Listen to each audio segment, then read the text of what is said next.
ॐ स्थापकाय च धर्मस्य सर्वधर्मस्वरूपिणे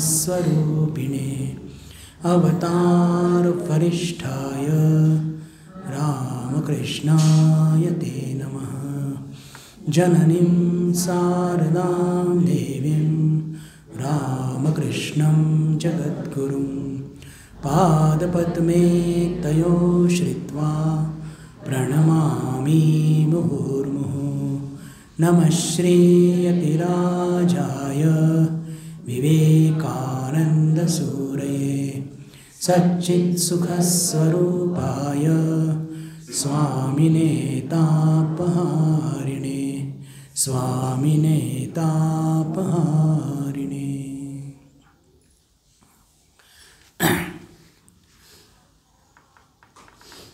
एका प्रश्नापासून सुरुवात करूया आणि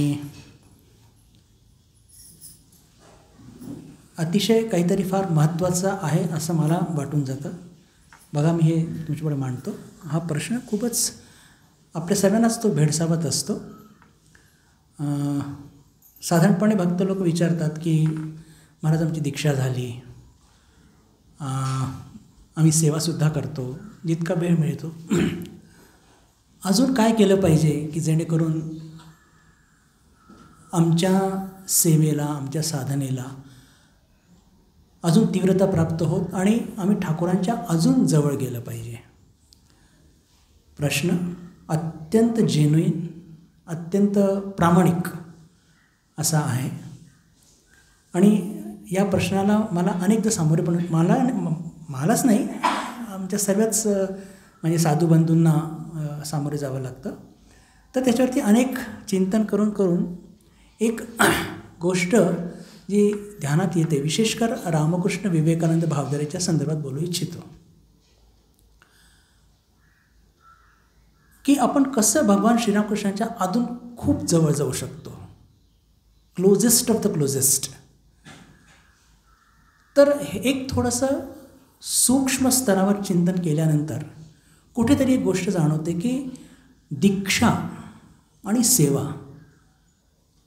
याच्या व्यतिरिक्त एक गोष्ट अशी आहे की रामकृष्ण विवेकानंद कल्चर आपण ज्याला म्हणूया, ही एक प्रवाह आहे, ही एक संस्कृती आहे आणि त्या संस्कृतीशी, त्या प्रवाहाशी आपण जितके दूध पाण्यासारखे किंवा दूध साखरेसारखे मिसळून ना,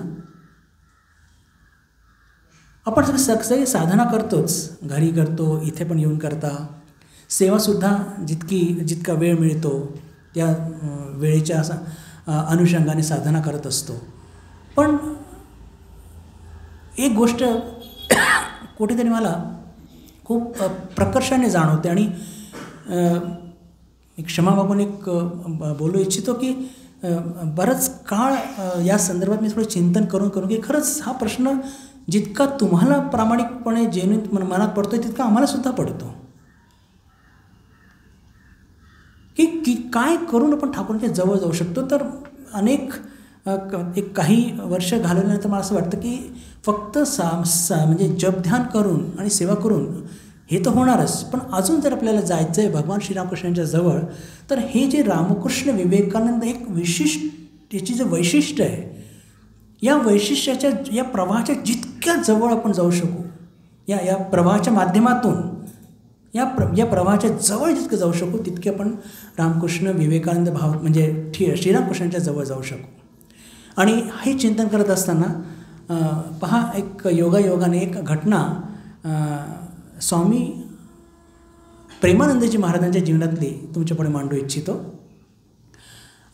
स्वामी शिवानंदजी महाराज हे रामकृष्ण संघाचे तेव्हा परमाध्यक्ष होते आणि प्रेमानंदजी महाराज मठाचे व्यवस्थापक. आणि आपण म्हणतो की स्वामी प्रेमानंद फार प्रेमळ होते, पण बरोबर राहणं भयंकर अवघड होतं. कारण की विशेष करून नवागत ब्रह्मचार्यांना शिस्त लागावी आणि ते एक योग्य साधू तयार व्हावे, त्याच्याकरता ते खूप काळजी घेत असत आणि ज्याला म्हणतो की खूप शिस्तबद्ध आणि खूप कडक होते. आता थोडंसं मी विषयांतर करतो, मी पुन्हा मूळ पदावरती येईन. आपल्याला काय वाटतं ना की साधू का प्रेमळ असला पाहिजे, सॉफ्ट असला पाहिजे, त्यांनी रागवलं नाही पाहिजे. पण साधू असं कसं होऊ शकतो, तो रागवतो कशाला? तर याचं उत्तरसुद्धा भगवान श्रीरामकृष्णांनीच दिलेलं आहे वचनामृतमध्ये. मी थोडंसं विषयांतर करतो, पुन्हा येणार आहे म्हणजे आपली जी मूळ गोष्ट आहे ती आपण कसं जवळ जाऊ शकतो. तर भगवान श्रीरामकृष्ण एका ठिकाणी फार सुंदर म्हणतात की पहा की साधूचा हा जो बाह्यरूप असतो ना, हा आपल्याकरता खूप चांगला असतो. का चांगला असतो? कारण की वास्तविक साधूचा अहंकार म्हणजे ब्रह्मज्ञानी महापुरुषांचा बरं हा पूर्ण जाळलेला असतो. एक जाड दोरखंड जर आपण त्याला पेटवलं आणि पेटल्यानंतर ते दोरखंड समजा पडलेलं आहे की त्याला पेटवलं तर पूर्ण जळून खाक झाल्यानंतरसुद्धा त्या दोरखंड्याचा आकार तसाच्या तसाच राहणार आणि त्यातून कोणालाही आपण इजा करू शकत नाही. तो नुसता आकार आहे. आणि जर तो आकार नाही ठेवला महापुरुषांनी तर जे कार्य घडून आणायचे ते कधी घडून नाही येणार. भगवान श्रीरामकृष्ण अतिशय व्यावहारिक उदाहरण देतात. शेवटी ठाकूर आहेत, अवतार वरिष्ठ ना. नारळाच्या झाडावरती झावळी जेव्हा पडते, ठाकूर काय म्हणतात, तिथे एक खूण राहते की इथे कधीतरी एक झावळी होती पण बाकी तिथे ती झावळी पडून गेलेली असते, गळून पडलेली असते. तर साधूचा म्हणजे ब्रह्मज्ञानी महापुरुषांचा तो फक्त एक अहंकार, एक नुसता एक तो आकार असतो, कारण की त्यांना कार्य घडवून आणायचं आहे. बाकी त्यातून कोणाची इजा कधी होत नाही, कधी होत नाही. जरी प्रेमानंदजी महाराज ज्यांचं मी तुमच्याकडे म्हणजे काही तत्त्व मांडणार आहे त्यांना घेऊन म्हणजे खूप शिस्तबद्ध आणि खूप म्हणजे कडक होते एकदम बोलायला वगैरे, म्हणजे विशेषकर नवागत ब्रह्मचारी वगैरे ते जेव्हा होते, पण त्यातून असे नुकसान काही झालेलं आहे. त्यांनी कठोर निर्णय घेतलेत पण त्यांनी कल्याणच झालेलं आहे. आपण स्वामीजीच्या जीवनात सुद्धा बघतो की शेवटच्या काळामध्ये स्वामीजी खूप म्हणजे त्यांच्यासमोर जाणं अवघड झालं होतं, कारण की त्यांना हे शरीर सोडायचं होतं आणि त्यांच्यापुढे जे काही कार्य आहे ते लवकर उरका आणि मला म्हणजे त्यांचं ते स्वरूप त्यांना ओढत होतं. मग ते राजा महाराज असो की विज्ञान महाराज असो, बिलकुल सळो की पळो करून सोडलं होतं. आपल्याला वाटतं अरे मग प्रेमची परिभाषा काय? आपल्याला काय वाटतं की लोणी साखर म्हणजे प्रेम, त्याच्या पलीकडे आपण जाऊ शकत नाही. पण लक्षात ठेवा की जरी या महापुरुषांच्या जीवनामध्ये हे सरफेसवरती दिसणाऱ्या काही गोष्टी असतात पण त्या फक्त कधी साधूंची कोणाची इजा करत नसतात. तो एक अहंकाराचा एक फक्त आकार असतो.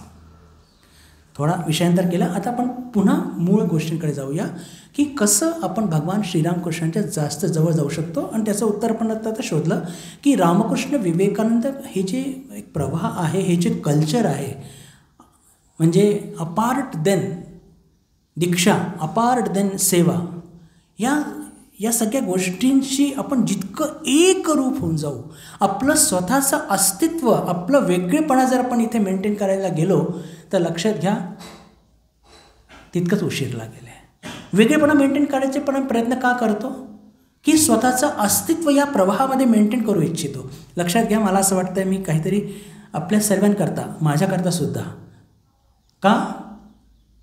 कारण की उत्तर मला सुचलेलं आहे. माझे शहाणपण मी दाखवत नाही आहे, माझं कमतरता मी दाखवतो आहे. मी स्पष्ट बोलतो, तुम्ही सर्वजण माझे आपलेच आहात असं सांगण्यात काहीही मला संकोच होत नाही आहे. की जर या प्रवाहाशी आपण पूर्णपणे एक जीव झालो, आपलं कोणतीही आयडेंटिटी आपण वेगळी नाही ठेवली, बस मी म्हणजेच रामकृष्ण संघ आणि संघ म्हणजेच मी, ही जितकी आयडेंटिटी आपण या संघाशी करून घेऊ तितकी आपली प्रगती तीव्र गतीने होईल. तुम्ही माझी सर्वांना हात जोडून विनंती की तुम्ही याच्यात विचार करा आणि तुम्हाला काय वाटतं हे मला अवश्य सांगा. शिवानंदजी महाराज जे उदाहरण तुमच्यापुढे मी मांडू इच्छितो. शिवानंदजी महाराज मठाचे अध्यक्ष परमाध्यक्ष आहेत. प्रेमानंदजी महाराज व्यवस्थापक मॅनेजर आहेत.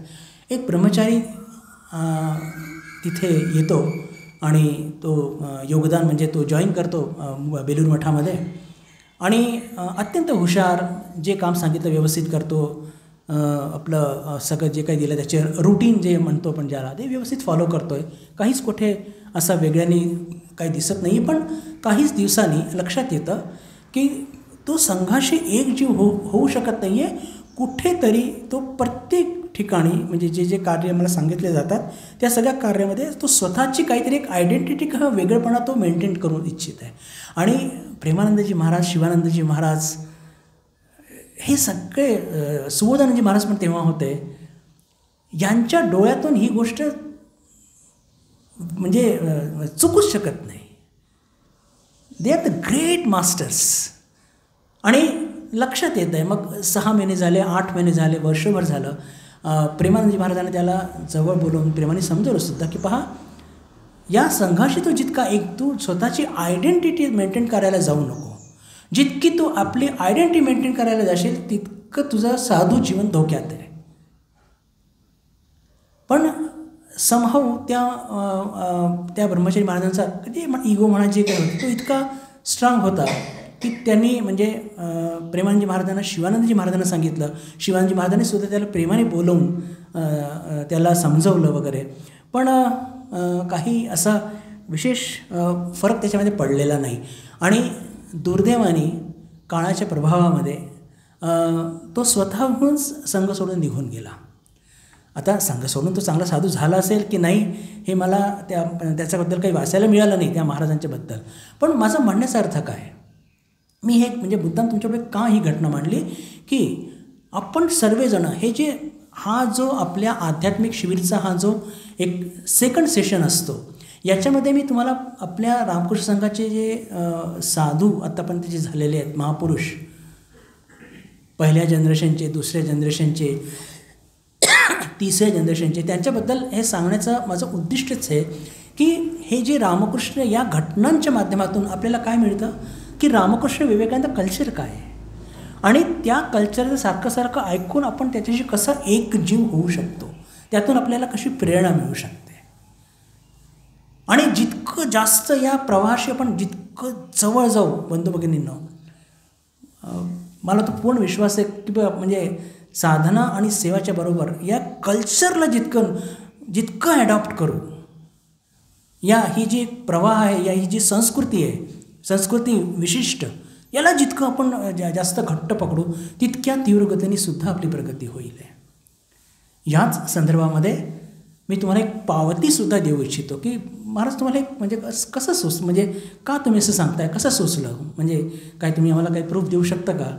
तर हो, योगायोगाने तीसुद्धा घटना मला सापडली. आणि अनेकदा नाही, एकदा मागच्या वर्षी मी ती घटना मांडलेली आहे प्रेमानंदजी महाराजांच्या जन्मजयंतीच्या दिवशी, कारण की ती त्यांच्याशीच निगडीत आहे. प्रेमानंदजी महाराज एकदा बेलूर मठात वर्ग घेत होते आणि भगवान श्रीरामकृष्णांच्या बद्दल विषय सुरू होता.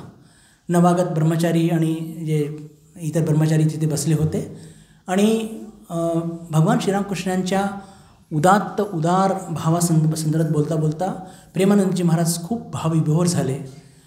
तिथे बसलेला एक ब्रह्मचारी तो सुद्धा खूप प्रेरित झाला आणि लागलीच तो एक प्रतिसाद देण्याच्या दृष्टीने महाराजांना म्हणाला की महाराज आपण किती भाग्यवान आहात, ठाकूरांनी आपल्याला किती महान बनवलं, आपण किती ग्रेट झालात.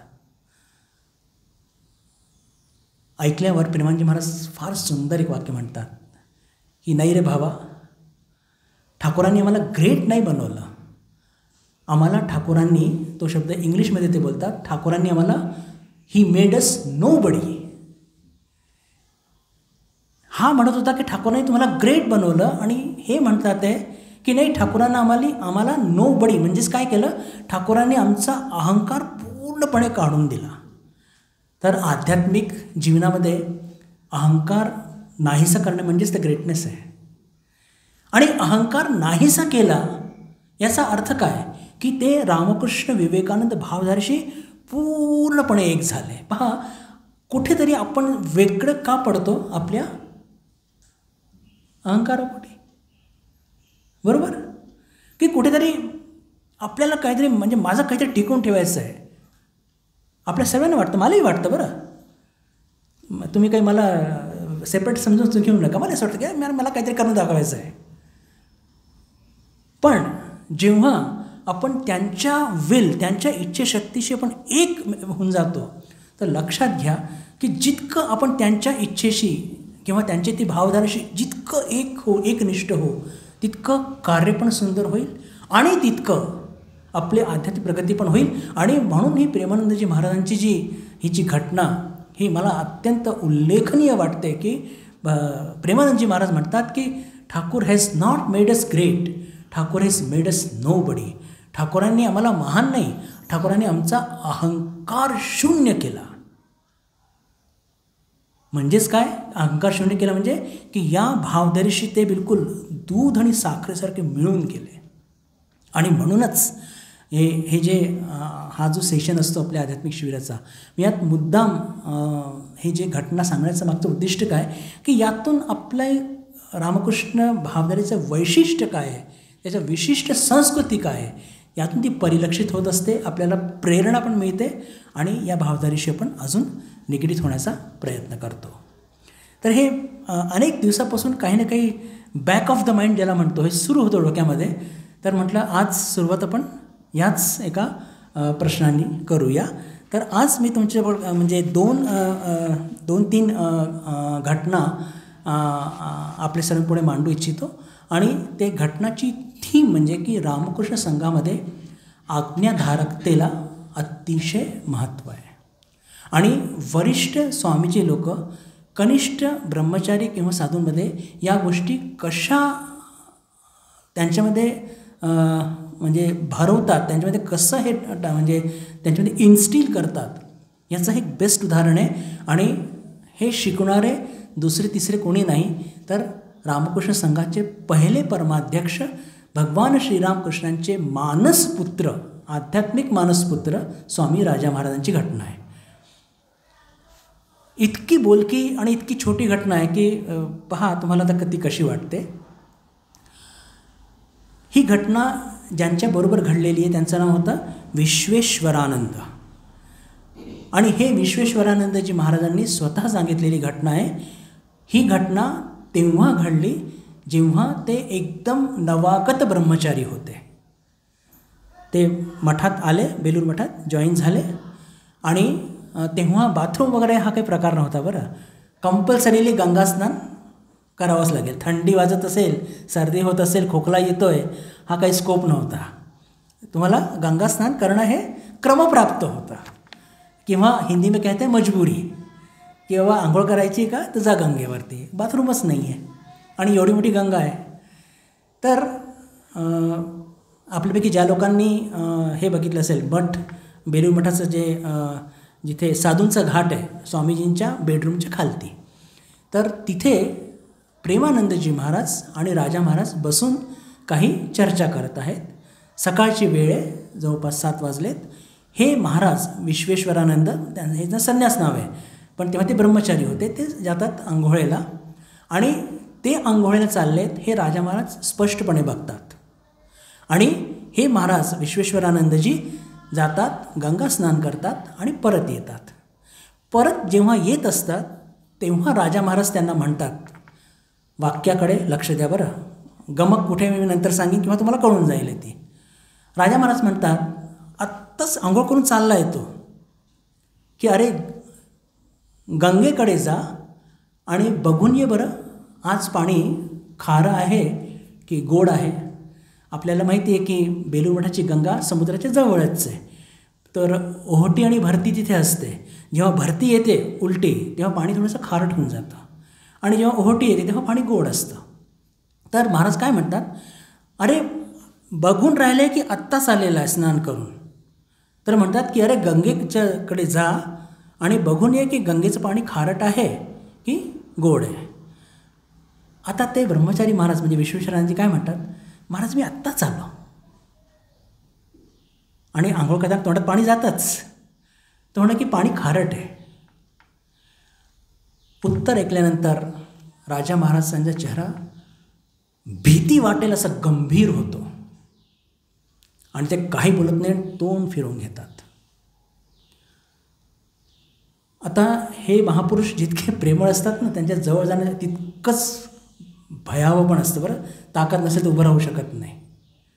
ते काही आपला काही गळा दाबणार नव्हते, पण ती एक शक्ती अशी असते ना, you can't stand, simply you can't stand.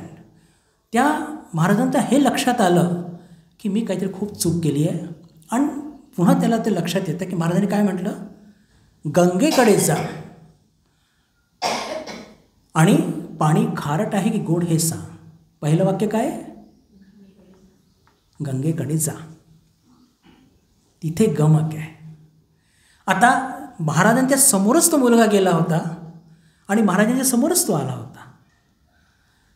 पण जेव्हा वरिष्ठ काही आज्ञा देतात तर ती आज्ञा जशीच्या तशी पालन करावी हे महाराजांना अपेक्षित आहे. हे त्या महाराजांचा चटकन लक्षात आलं. ते पुन्हा जातात, पाणी त्याची चव घेतात. आता एका मिनिटात तर काही चव बदलणार नाही, ते खारटच होतं. पुन्हा येतात आणि महाराजांना म्हणतात की महाराज मी गंगेकडे गेलो, पाणी खारट आहे. उत्तर म्हणजे जे त्यांनी दिल्यानंतर महाराज त्या उत्तराकडे बिलकुल लक्ष देत नाहीत, पूर्णपणे दुर्लक्ष करतात, ॲज इफ की महाराजांनी हा प्रश्न विचारलाच नव्हता. हा प्रश्न महाराजांनी विचारलाच नव्हता अशी त्यांची प्रतिक्रिया होती. आणि हे विश्वेश्वरानंदजी महाराज मग तिथून काढता पाय घेतात आणि आपल्या कामाला निघून जातात. ही स्मृतिकथा राजा महाराजांच्या संदर्भात सांगत असताना विश्वेश्वरानंदजी महाराज लिहितात की महाराजांनी आध्यात्मिक जीवनामध्ये आपल्या वरिष्ठांना संपूर्णपणे त्यांची आज्ञेचं पालन करावं हा धडा शिकवण्याकरताच जणू काही मला हा धडा शिकवला. पाणी खारट की गोड त्याच्यात त्यांनी ऐकलंसुद्धा नाही, पण लागलीच कौतुक पण नाही केलं की तू माझं ऐकलं म्हणून, कारण की त्याचा काही प्रभाव राहणार नाही म्हणून. पण म्हणण्याचा अर्थ काय की पहा, या छोट्या छोट्या घटनेतून आपल्यापैकी काही लोकांनी कदाचित किंवा सर्वांनी इमिटेशन ऑफ क्राइस्ट नावाची पुस्तक वाचली असेल. स्वामी विवेकानंद भगवद्गीता आणि इमिटेशन ऑफ क्राइस्ट ही पुस्तक नेहमी आपल्याकडे ठेवायचे. आणि त्या पुस्तकमध्ये हे साधू थॉमस ए कॅम्पिस ते लिहितात, it is always spiritually beneficial to be under a spiritual superior. हे एका साधकाकरता नेहमी फायदेशीर असतं. काय की त्यांनी एखाद्या आपल्या वरिष्ठ जे असतात त्यांच्या कह्यात राहावं. तर रामकृष्ण संघाची जे वैशिष्ट्य आणि जिथून सुरुवात केली होती की आपण ठाकूरांशी कसं एकजूट होऊ शकतो, तर एक त्याचा गमक मला असं वाटतं. याच्या आधी पण सगळे आपण अनेक हे केलेली चर्चा, पण आता मी त्याला थोडा अजून चांगला आकार देण्याचा प्रयत्न करतो आहे. म्हणजे मला असं वाटतं बरं की ही ओबिडियन्स जो आहे, आपण जितके आपल्या वरिष्ठांना जितके ओबिडियंट राहू तितकं आपलं कल्याण आहे. आणि हीच रामकृष्ण संघाची एक परंपरा आहे. आणि या आज्ञाधारकेबरोबर अजून एक गोष्ट की जी आपल्याला बघायला मिळते आपल्या वरिष्ठ पूर्वज साधूंमध्ये की त्यांची अत्यंत असलेली दीनता किंवा नम्रता. एक घटना, या घटनेमध्ये आज्ञाधारकता पण आपल्याला दिसून येते आणि एक नम्रतासुद्धा दिसून येते. रामकृष्ण संघाचे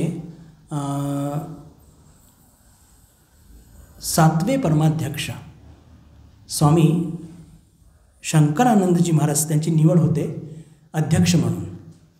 आणि तेव्हा अजून एक फार ज्याला म्हणतो की खूप पोहोचलेले साधू स्वामी विशुद्धानंदजी महाराज, ते पण ट्रस्टी असतात.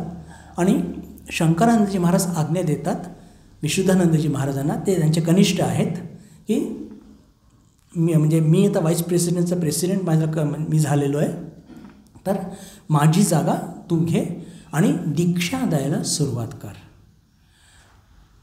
ते व्हाईस प्रेसिडेंट होतात पण दीक्षा वगैरे काही देत नाहीत. आणि जेव्हा त्यांच्या हे लक्षात येतं की विशुद्धानंदजी महाराज दीक्षा द्यायला काही प्रस्तुत होत नाही आहेत, तर ते वरिष्ठ असल्याने त्यांना विचारतात की दीक्षा सुरू नाही केली का? तर अत्यंत नम्रपणे, आता विशुद्धानंदजी महाराज पण खूप पोहोचलेले साधू होते बरं, खूप पोहोचलेले साधू, आणि परिवर्ती काळी ते पण प्रेसिडेंट झाले.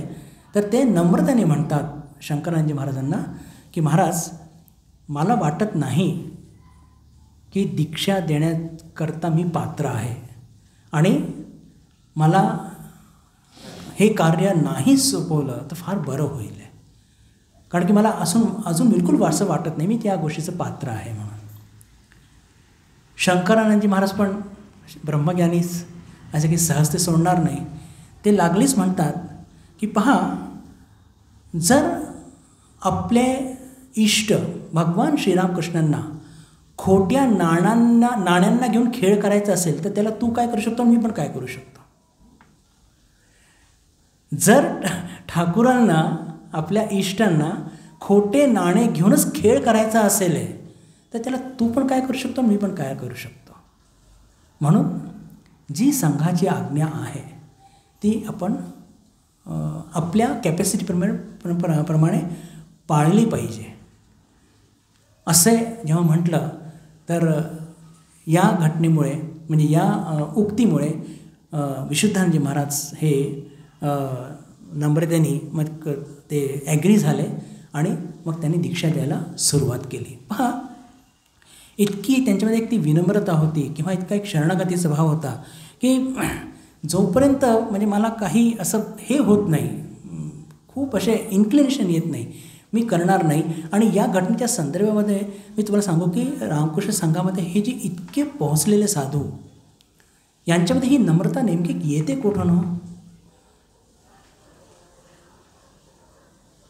त्याचं मूळ स्तोत्र कुठे, स्रोत कुठे, स्तोत्र नाही स्रोत कुठे? आणि म्हणून एक गोष्टी मी नेहमी सांगत असतो की रामकृष्ण विवेकानंद भावधारा ही अतिशय उज्ज्वल परंपरेवरती आधारित आहे आणि त्याचा अभिमान बाळगला पाहिजे आपण. जर याचा मूळ स्रोत आपण शोधला तर थेट भगवान श्रीरामकृष्णांचे जीवनातली घटना आपण बघतो की अनेकदा जेव्हा डायरेक्ट डिसायबल्स त्यांच्या खोलीत झोपायचे, रात्री ठाकूरांना 1-1.5 तास झोप लागायची आणि उठून मग ते येरझारा घालत आहेत आणि भवतारिणीशी काहीतरी बोलत आहेत. आणि आपल्याच साक्षात शिष्यांनी, पहिल्या जनरेशनचे कितीनी असं ऐकलं आहे की ठाकूर भवतारिणीला सांगत आहे की आई, मला वाचव, मला प्रसिद्धी नको, मला फक्त तू हवी आहे, मला प्रसिद्धी नको, मला काही पद नको, मला काही नको, मला फक्त आई तूच पाहिजे, तुझ्याशिवाय मला काही नको. पहा, हा शरणागतीचा भाव, हा नम्रतेचा भाव थेट श्रीरामकृष्णांच्या माध्यमातून तो पर्कोलेट होत होत होत त्यांच्या म्हणजे नेक्स्ट म्हणजे फर्स्ट जनरेशन विशुद्धानंदजी महाराज सेकंड जनरेशनचे साधू होते, त्यांच्यापर्यंत किती सहजगत्या पोहोचला. आणि महाराज आधी हे दीक्षा द्यायला तयार नव्हते का? भाव तोच की आई मला तू पाहिजे. ह्या सगळ्या गोष्टीला घेऊन मी काय करणार. पण परिवर्ती काळामध्ये शंकरानंदजी महाराजांना त्यांना ते समजवलं आणि ते तयार झाले. तर म्हणण्याचा अर्थ काय की हे जी मी सारखं एक गोष्टीला घेऊन खूप स्तोम वाजवत असतो, परंपरा, उज्ज्वल परंपरा, ट्रेडिशन, फॉलो इट, ही रामकृष्ण विवेकानंद संस्कृती, तर ही याचं मूळ स्रोत काय? मूळ स्रोत आहे श्रीरामकृष्ण आणि ते एकदम निखालस आहे. आणि आपण या परंपरेला जितकं फॉलो करू तितकं आपलं कल्याण आहे. एक पूर्ण पान भरून मी भरपूर घटना घेऊन आलो, पण वेळ काही मला अलाव करत नाही आहे. पूजेची आरतीची वेळ होत आलेली आहे. एक घटना आज्ञाधारकतेची सांगून तिथे थांबूया. आणि ती घटना म्हणजे भूतेशानंदजी महाराज, आपल्यापैकी अनेकांना त्यांचे दर्शन घडले असते, माझा पूर्ण विश्वास आहे की पहा, ही आज्ञाधारकता ही कशी आपल्या वरिष्ठ साधूंमध्ये बघायला मिळते. की एकदा भूतेशानंदजी महाराज जेव्हा खूप यंग होते, म्हणजे एकदम युवा अवस्थेमध्ये, ते बेलूर मठाच्या हेडक्वार्टर्समध्ये त्यांची पोस्टिंग होती.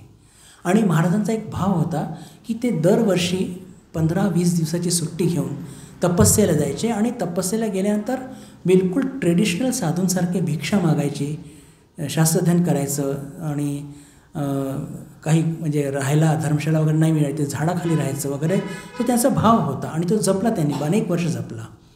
तर 2 वर्ष असे झाले कंटिन्युअस की कामाचा इतका लकडा मागे होता की त्यांनी सुट्टी मागितलीच नाही. म्हणजे शेवटी काम हे म्हणजे सेवाकार्य हे महत्त्वाचं. 3ऱ्या वर्षी थोडी उसंत मिळाली. त्यांनी वर्षाला सांगितलं, सुट्टी सँक्शन पण झाली. जुलैचा महिना होता, जुलै किंवा ऑगस्टचा, आणि आता उद्या ते ट्रेनमध्ये बसून जिथे ते तपस्येला जाणार, सकट तयार झालेलं एकदम. आणि 1 दिवस आधी एक बातमी आली की पश्चिम बंगालमध्ये दरवर्षी इतका पाऊस पडतो की ते महापूर तिथे येतोच येतो. आणि नेमकं त्यांच्या जायच्या 1 दिवस आधी जोरदार एका जिल्ह्यामध्ये महापूर आला. आणि मग शोधाशोध सुरू झाले की रिलीफ करायचं आहे, त्याच्याकरता कोण साधू उपलब्ध आहेत. तर त्यावेळेस जे काही संचार साधनं उपलब्ध होती त्यांच्या माध्यमातून त्यांनी प्रयत्न केले की हा साधू उपलब्ध आहे का, तो आहे का, तो आहे का. पण दुर्दैवाने त्यावर्षी अनेक ठिकाणी खूप महापूर आला आणि कोणीही सेंटर आपले साधू स्पेअर करायला रेडी नाही, कोणीही तयार नाही. आता मग हेडक्वार्टरमध्ये कोणी आहे का, तर हेडक्वार्टरमध्ये पण बघितलं तर एखाद मिळाला, पण एक साधूकडनं काय होणार, 2-3 तरी पाहिजे. तर मग कोणीतरी सुचवलं की अरे उद्याच विजय महाराज, म्हणजे विजय महाराज त्यांचं नाव होतं, की ते चाललेत सुट्टीवरती, तर त्यांची सुट्टी आपण कॅन्सल करूया आणि त्यांना या कामाकरता सांगूया. तर तत्कालीन जे कोणी जनरल सेक्रेटरी महाराज होते ते म्हणे की पहा, गेले 2 वर्ष झाले मी या मुलाला जाऊ दिलेलं नाही आहे आणि आता मला सांगणं खूप म्हणजे मला योग्य वाटत नाही आहे. तर कोणीतरी म्हटलं की मला सांगून बघा, जर आनंदाने ते ॲग्री झाले तर ठीक. समजा त्यांनी म्हटलं की नाही मला तपस्येला जायचंच आहे, तर आपण सोडून देऊ, विचारात काही हरकत नाही आहे. आणि हा म्हणजे सजेशन फारच चांगलं होतं. तर त्या तत्कालीन जनरल सेक्रेटरी महाराजांनी त्यांना बोलून सांगितलं की अशी परिस्थिती आहे, तर आमची अशी इच्छा आहे की तू रिलीफला जावं, आणि जर तुला वाटत असेल की नाही तपस्येला जायचंच आहे, तर तुला 2-3 वर्ष मी सोडलं, मी सोडू शकलो नाही आहे, तर तू गेला तरी चालेल, हा निर्णय तुझ्यावरती सोडतो. हे ऐकल्यानंतर की जर हा प्रस्ताव आलेला आहे याचाच अर्थ की जनरल सेक्रेटरी महाराजांचं म्हणणं आहे की तू रिलीफवरती जा, पण ते सौजन्यापोटी तू जाच असं सांगू शकत नाही आहे. तर ती घटना जिथे लिहिलेली आहे तिथे भूतेशानंदजी महाराज एखाद्या लहान मुलाच्या आनंदाने दोन्ही हात वरती करून सांगतात की महाराज बंदा तयार आहे. म्हणजे म्हणतात की यंग मुलं कशी असतात एकदम, की जे काही आनंदाने एकदम, तर कोणताही म्लान नाही, काही नाही. त्यांना हे लक्षात आलं की महाराजांनी जर शब्द हा टाकलेला आहे तर ते आज्ञा या दृष्टीने टाकू शकत नाही. पहा या फार सूक्ष्म गोष्टीवर की एक सज्जनता, एक सौम्यता म्हणून की तू जाच असं ते सांगू शकत नाही आहे, कारण की जवळपास 2 किंवा 3 वर्षापासून ते जाण्यापासून परावृत्त करत होते. पण आता सगळं काही तयार झालं आणि ऐन वेळेचा प्रॉब्लेम आला तर त्यांच्या लक्षात आलं आणि दोन्ही हात असे उत्साहाने वरती करून म्हणतात की बंदा तयार आहे. तर याला म्हणतात संघाप्रती आपली इंटिग्रिटी आणि आज्ञाधारकता. आणि महाराज आनंदाने जिथे महापूर झाला होता तिथे ते जातात आणि आपलं सेवा कार्य करतात. तर ही मी जे सारखं सांगू इच्छितो की रामकृष्ण विवेकानंद भावधारा किंवा त्याची संस्कृती, त्याचं कल्चर हे जितकं जास्त आपण ॲडॉप्ट करू, जप ध्यान आपण करतोच, सेवा आपण आपल्या परी करतोच, पण हे जे एक परंपरा आहे, उज्ज्वल परंपरा, लॅगेसी ज्याला म्हणतात इंग्लिशमध्ये, याचं जितक्या जवळ जाऊ तितकी आपली प्रगती अवश्य व्हावी आहे. ठरलेली वेळेपेक्षा जास्त वेळ झालेला आहे म्हणून मी घड्याकडे बघत नाही. आपण इथेच थांबूया. काय आहे ना, ही सगळी पोळी आहे, पुरणपोळी, किती खाऊ आणि किती नाही असं होऊन जातं. ओम शांती शांती शांती. हरि ओम तत्सत. श्रीराम कृष्णार्पणमस्तु.